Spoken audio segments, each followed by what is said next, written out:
నేను ఆవిడని సూటిగా అడుగుతున్నా, మీరేమి మెసేజ్ ఇస్తున్నారు మీ పిల్లలకి? న్యాయాన్ని మీ చేతిలోకి తీసుకోమని మీరు మెసేజ్ ఇస్తున్నారా? వ్యవస్థల్ని కంట్రోల్ చేయమని మీరు మెసేజ్ ఇస్తున్నారా? అవతలి వారు తప్పు చేస్తే అంతకు మించిన తప్పు మీరు చేయండి అని మీ పిల్లలకి మీరు మెసేజ్ ఇస్తున్నారా? నేను ఇవ్వట్లేదు. న్యాయం ఒకటి ఉంటుంది, దాని పని అది చేసుకుపోతుంది. మనం వ్యవస్థలకి లోబడి మనం ఉండాలి అనే నేను మెసేజ్ ఇస్తున్నా.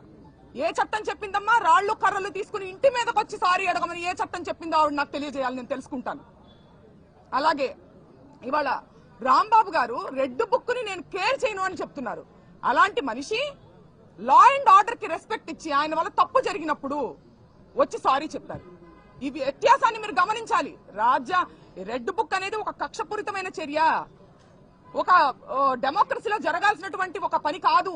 కాబట్టి ఆయన దాన్ని ఎదిరించి ధైర్యంగా నిలబడి, ఒక పక్కనేమో ఆయన వల్ల తప్పు జరిగినప్పుడు జెంటిల్మెన్ గా ఆయన వచ్చి సారీ చెప్పడం జరిగింది. అయినా కూడా దాడి చేశారు.